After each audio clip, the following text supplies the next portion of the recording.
Welcome back to the show, everybody. We got a great one lined up for you today. We got Tom Emmer at Consensus. We've got Uphold advertising, white labeling for the world, ladies and gentlemen, and so much more. Somebody roll that beautiful intro.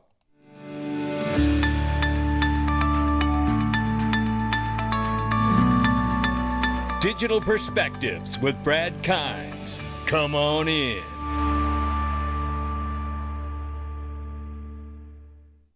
Welcome back to the show. You can follow us on Twitter, YouTube, and digperspectives.com. Right now, $2.68 trillion market cap for crypto. The market is off 0.4% in the last 24. 68,200 plus for Bitcoin, 3,700 plus for Ethereum, 112 billion plus market cap for Tether. XRP at the number 8 spot is 52 cents, off by 1.2 on the 24 and 0.2 on the 7-day, ladies and gentlemen. And we have a chart to look at before we get out of here, ranging between 52 and 53 cents. We'll keep an eye on it. Let's look at this. Ladies and gentlemen, I want to encourage all of you to connect with Congress. These are the two senators in my state of Maryland. So if you are in Maryland, this is it. And you go to senate.gov/state/md/intro.htm. This is where we're at here. And you can even just type in find your congressman or senator and it will take you right there. So I've contacted them yesterday. I've asked them to vote in the Senate for FIT 21, the Anti-CBDC Surveillance Act by Tom Emmer. I've asked for them to support the Blockchain Innovation Act of 2023 and any legislation that supports self-custody. These are the things that I've sent for bullet points. I'm encouraging all of you. It took less than 5 minutes to do this, by the way. And most people won't do it. But I want to give you the scale so you understand. It has been expressed to me by congressmen and staffers in Congress that when they get a phone call from one representative, it is at scale. They imagine one phone call from a representative equals 1,000 voices. So imagine if just 20 or 25 of us called and sent emails in about these points that I just shared. It only takes about 3 minutes. It really doesn't take long. You just have to type it very quick. Hi, my name is, I live in the state, I support these things. I'd like to see you vote for, I believe you should vote for FIT 21, Blockchain Act of 23, and support self-custody and the Anti-CBDC Surveillance Act, right? It is very simple. It takes 3 minutes tops to do this. It's very simple. So I hope everybody please contact them because this makes a difference. And I don't like politics. I don't like getting involved in politics. But when it comes at a crossroads of my pursuits and goals, I must get in the way to help clear the logjam. All we can do is everything that we can do. And I'm going to feel a lot better at night knowing that I'm reaching out as a citizen and doing everything that I can do. And I hope that you do too. I want you to listen to this clip of Tom Emmer absolutely railroading the SEC and Gary Gensler as they should be. They deserve every single bit of it. And shout out to Tom for his candor. Take a listen. Gary Gensler has been the worst thing that could ever have happened to the SEC. He has gone way beyond the authority that he has. He literally violates the mission of the SEC every day. What the SEC is supposed to do is we want capital investment. We want new opportunities. And these guys are trying to stop him. His open door policy is the biggest crock of you-know-what that ever existed. It's literally, come on in, tell me what your project is, and then we're going to sue you. The problem here is that he has lost repeatedly. And as we've seen in the last month, his colleague in the Senate, both of them are starting to, they've lost their credibility. Well, are they defanged? Does that mean, from your view, they're defanged? In other words, the crypto agenda is winning? Is it tactical? I mean, let me put it this way. If he's approving Ether ETFs and he's approved Bitcoin ETFs, so we see how they've taken off, does it matter if he's in that job for you? I'd be very careful about trusting a cornered animal with nothing to lose but its life. Gary Gensler's on his way out. I think regardless of who wins the election, you think? I think he is. Yeah, I think he is. I think you've seen him lose favor with the administration, and that's why you have a Chuck Schumer who literally leads the charge for the Democrats in the Senate to get rid of this foolish Sob 121. Yeah.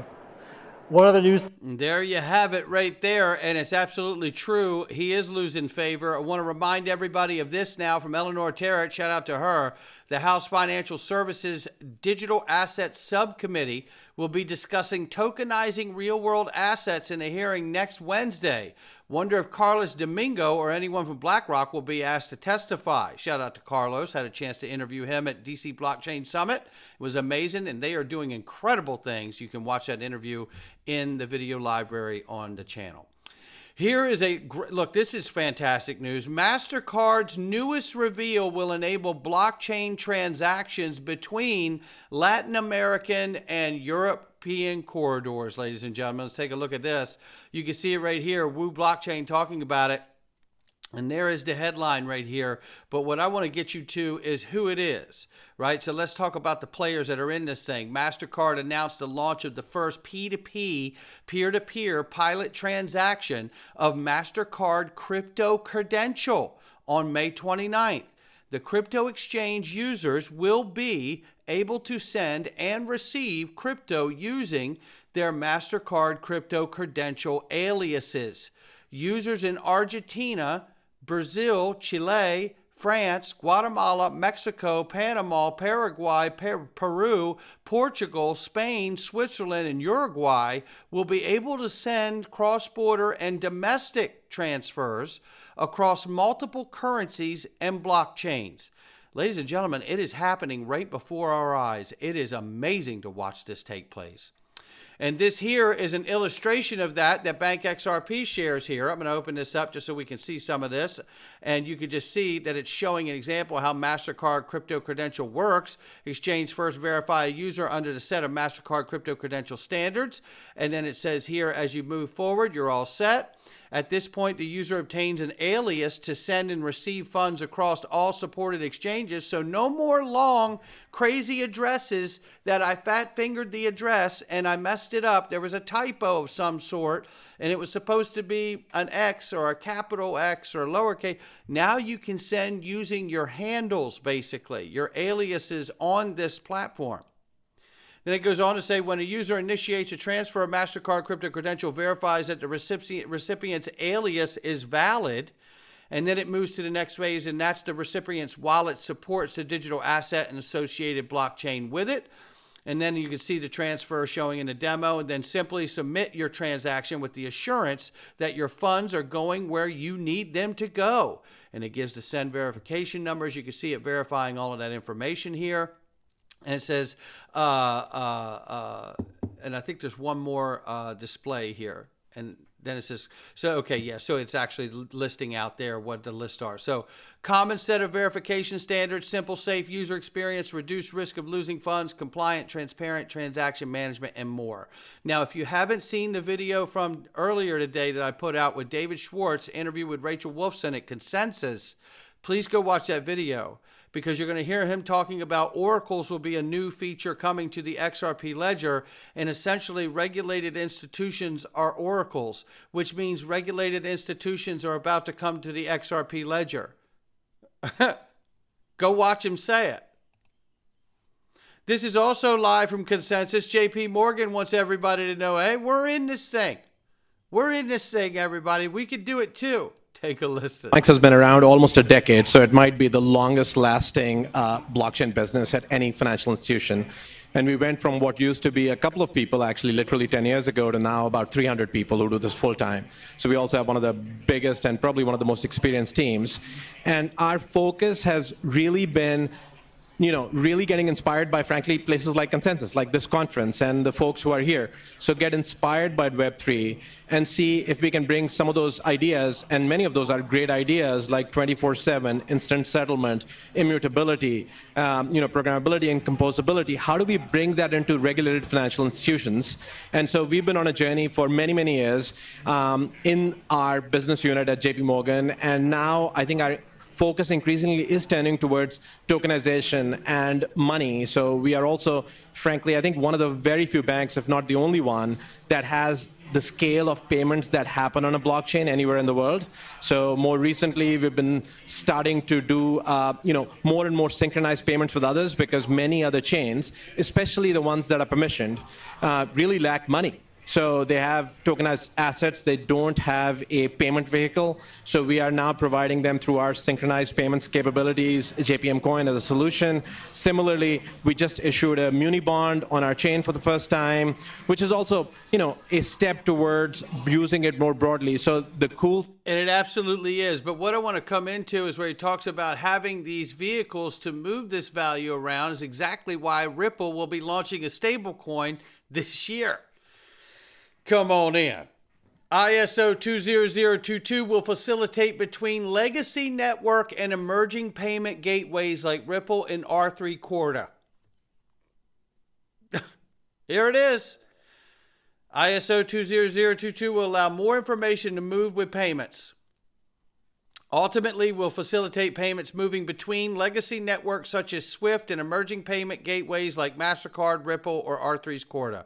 However, adoption is complicated and many banks are not looking to migrate until 2025, as you know, when most CBDCs will be launching around the world, and stablecoins alike. And I think that's why it's perfectly timed that Ripple will be launching their stablecoin by the end of this year, sometime this year. BIS, next generation of correspondent banking, says the BIS will implement a unified ledger. The outdated legacy system will get a technology upgrade, but reality is this new technology can run independently of the existing infrastructure. This is exactly what we've heard from many people in the finance space, that the the protocols and the new payment system will run parallel to the old legacy system for a period of time, as it is today. But as it gets more integrated and phased in use and adoption over time, eventually at some point, there will be this simultaneously both rails being used in full, and you will see eventually a step with that last leg over to the new system, and there it is. Once that happens, probably 28 by 2030, it's over. The transition is completely complete. And nobody will remember how it used to be, right? Just like having a phone in your house and everybody just has cell phones, right? That's how fast things are moving, ladies and gentlemen. The ISO 20022 architecture is designed to include blockchain transactions. It absolutely is. And we know how many times we've heard people try to tell us that it doesn't, right? It's pretty embarrassing. I tell you, it's pretty evil what some of these people out here have tried to convince us of. There's no question about it. The same reference data can be used by blockchain networks within their code to improve AML CFT controls. Currently, there are several crypto services providers that use ISO 20022 compliant standards, such as Ripple. We also know Stellar and EOS as well at this day. Uphold launches global white label service to make it easier for enterprises to offer digital assets to their customers. And yes, we know from Simon McLaughlin from XRP Las Vegas 24 that they are in fact working with Ripple to accomplish this task. And this is the amazing board of directors right now of Ripple. I tell you, when I look down this and just see what a stacked bench this is, my God almighty, there isn't another board of directors in this entire digital asset space that has the kind of weight that this one does. And how many people we've seen like Rosie Rios come through the Ripple camp from the U.S. Treasury alone. Not to mention the NSA, Yahoo, AOL, right? These are probably throwbacks that worked with Brad at some point in years past. American Express, HSBC, NBC, Amazon, you name it. JP Morgan Chase. It's just remarkable. Former presidential administration official. It's probably nothing. Probably nothing. BlackRock files its update for an S1 form for its spot Ethereum ETF. Yeah, that's right, because the space is exploding. There's going to be hundreds of ETFs. You watch. And then there's obviously Ripple's partner, Standard Chartered analyst, says that other crypto ETFs such as Solana and XRP are likely a 2025 story. I say bring it on, especially if we get that stablecoin launched, then introduce an ETF for XRP. Oh my goodness. All of this spot ETF really is amazing because you're talking about TVL, total value locked up, right? That's what you're talking about. You're talking about this demand that will be created to lock up that XRP. At the same time that there's a demand to use automated market makers to make markets and lock your XRP up in that too. Yeah, you don't have to be Milton Friedman to know what that does. XRP in the monthly time frame. Let's take a look at this from yesterday afternoon from Dark Defender. Shout out to him and all the amazing technical analysts that are so gracious to share the information. Will be closed by forming a Doji candle which suggests indecision between buyers and sellers. The price between the Fibonacci level and the ascending support and descending resistance. Unleash the dragon. That's it. We're looking at the 1 month chart right here with this bullish Doji candle right here. So look, we don't have many more months that you can go before you run out of triangle. And it's either stay sideways, go down, go up. What is it going to be? If history's right, it's about to go up. We just don't know how high. All right, look, that's going to do it for me. But right now, I want to encourage you to join us in the Freedom Zone. And boy, oh boy, are you going to want it. This is going to be a great conversation here, and you're going to want to hear it. Former CIA official talking about 2024 elections and artificial intelligence, ladies and gentlemen. We're going in right now, not financial advice from me or anyone else. Join us in the Freedom Zone at digitalperspectives.com for almost next to nothing. Come on in. All right, welcome back, everybody. Here we go. Let's get into this thing. We've got it for you here. Let me just find